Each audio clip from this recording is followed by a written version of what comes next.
दोस्तों नमस्कार, स्वागत है आपका हमारे चैनल हॉरर एफएम में। आज हम लेकर आए हैं एक खतरनाक हॉरर स्टोरी की ओर बढ़ने से पहले चैनल पे आप नए हो तो चैनल को सब्सक्राइब करना ना भूलें और वीडियो को लाइक करने के साथ साथ बेल आइकॉन भी प्रेस करें ताकि इसी तरह के न्यू स्टोरीज आप तक पहुंचती रहे। याक्षिणी का बदला। दोस्तों, जंगल की खामोशी कभी कभी राज छुपा लेती है। ऐसी ही राजों में से एक है खूनी ताल का राज। एक ताल जहां खूबसूरती धोखे में है और प्यार मौत का खेल खेलता है। आज की कहानी है मानसी और याक्षिणी की, इश्क के जुनून और खौफनाक सच की कहानी। मानसी एक निडर साहसी बहादुर लड़की थी। वो इतिहास के खोए हुए पन्ने को खोजने का जुनून रखती थी। इस बार उसकी खोज उसे ले आई खूनी ताल के किनारे बने प्राचीन मंदिर तक। कहते थे सालों पहले ताल के पास एक राज्य का ठिकाना हुआ करता था, मगर रातों रात वो राज्य खत्म हो गया और वहाँ रहने वाले सभी इंसान और जीव सब गायब हो गए और इस ताल का पानी लाल हो गया। इसीलिए इसे खूनी ताल कहते थे। मानसी को इस कहानी में सच्चाई की झलक दिखी और वो इस राज को जानने के लिए खुद को नहीं रोक पाई और मंदिर की खुदाई का काम स्टार्ट करती है। मंदिर की खुदाई करते हुए उसे एक गुप्त कमरा मिलता है। उसके अंदर एक भव्य मूर्ति थी, एक बेहद खूबसूरत महिला की मूर्ति, जिसकी खूबसूरती देखकर मानसी के होश उड़ गए। मूर्ति के हाथों में कमल का फूल था और आंखों में गहरा दर्द था। उसी रात मानसी को सपना आया। सपने में वही मूर्ति वाली महिला थी। वो मानसी से कुछ कह रही थी, लेकिन उसकी आवाज सुनाई नहीं दे रही थी। सुबह उठने पर मानसी को महसूस हुआ कि कमरे में एक अजीब सी खुशबू फैली हुई है। वो खुशबू मोहक थी मगर साथ ही डरावनी भी। एक अजीब सा डरावना माहौल था। अगले कुछ दिनों में मानसी के साथ अजीब चीजें होने लगी। अचानक हवा चलने लगती, चीजें इधर उधर होने लगती। मानसी के कमरे में अजीब सी हलचलें होती थी। रात को उसे फिर वही सपना आया। इस बार महिला थोड़ी गुस्से में दिख रही थी। मानसी को उस मूर्ति ने सपने में आकर बोला, मुझे तुझसे मिलना है। इतना बोलकर वो गायब हो जाती है। कुछ दिनों बाद रात में ताल के किनारे मानसी को वो महिला मिली। वो बिल्कुल उसी तरह दिख रही थी जैसे मूर्ति में थी। वो याक्षिणी थी, जिसे मंदिर की कैद से वीरा ने अनजाने में रिहा कर दिया था। याक्षिणी की खूबसूरती देख मानसी दंग रह गई। याक्षिणी ने धीरे से मानसी का हाथ थामा और अपनी कहानी बताई। वो राजकुमारी थी जिसकी खूबसूरती के चर्चे सारे राज्य में थे। राजकुमारी एक राजा से बहुत प्यार करती थी, पर उस राजा ने उसको धोखा दे दिया। उसने ये सब जानकर उस रात उसी ताल में कूदकर आत्महत्या कर ली थी और उसी दिन वो तालाब खूनी हो गया था। अब वो बदला लेना चाहती थी। मानसी को याक्षिणी पर तरस आया।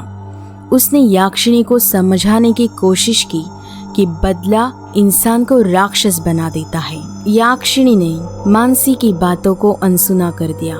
उसकी आंखों में सिर्फ बदले की आग थी और याक्षिणी अब एक आत्मा थी। उसे बदला लेना था। वो राजा पास की रियासत का एक राजा था। याक्षिणी ने मानसी से मदद मांगी, पर मानसी उसको ये सब करने से रोक रही थी। याक्षिणी अब हर समय मानसी के साथ रहती थी। धीरे धीरे मानसी को एहसास हुआ कि याक्षिणी उससे प्यार करने लगी है, मगर वो ये भी जानती थी कि ये प्यार नहीं, जुनून है। याक्षिणी रात के अंधेरे में बदला लेने के लिए मानसी को बिना बताए गांव वालों को मार रही थी। लेकिन एक दिन मानसी को ये सब पता लग जाता है, पर मानसी ये सब रोकना चाहती थी, मगर याक्षिणी बहुत ताकतवर थी। मानसी को खुद के ऊपर अब कंट्रोल नहीं था। मानसी को महसूस हो रहा था कि वो याक्षिणी के जाल में फंसती जा रही है। वो याक्षिणी को रोकने का रास्ता ढूंढ ही रही थी। एक रात खुदाई के दौरान उसे एक चमकती हुई लाल किताब मिली। मानसी उसे अपने साथ ले आई।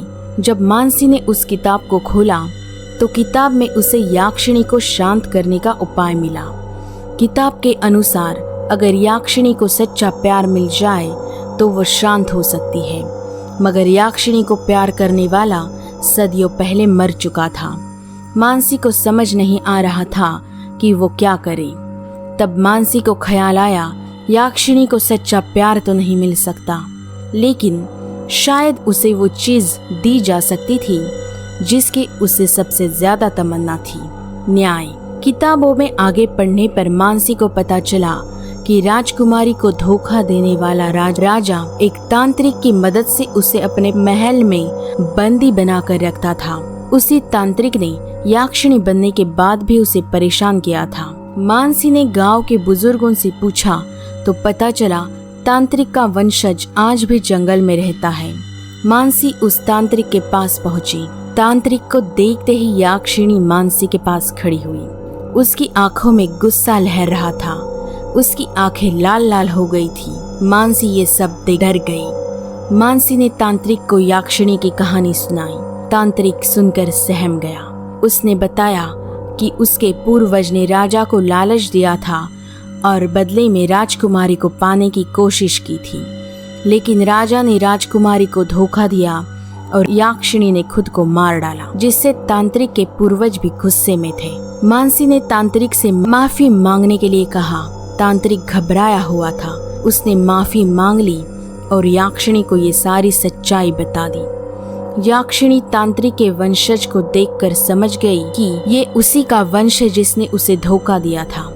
याक्षिणी ने अपना विकराल रूप ले लिया और याक्षिणी तांत्रिक पर हमला करने के लिए झपटी, लेकिन मानसी ने उसे रोक लिया। मानसी ने कहा, तुम्हें बदला लेने से शांति नहीं मिलेगी। तुम उस राजा को तो सजा नहीं दे सकती, पर अब माफी मांगने वाले को माफ कर दो। याक्षिणी कुछ देर चुप रही। उसने मानसी की बातों को सुना और आंखों से आंसू गिरने लगे। आखिरकार उसने गुस्सा कम किया और तांत्रिक को माफ कर दिया, लेकिन वो खूनी ताल से जाने के लिए तैयार नहीं थी। वो उसी जगह रहना चाहती थी जहां उसका प्यार खत्म हुआ।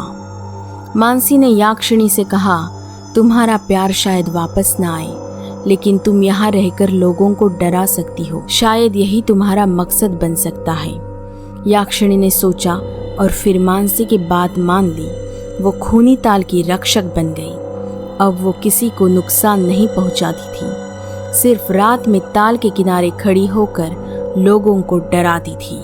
ये था उसका नया मकसद, उसका नया प्यार। मानसी गांव लौट आई।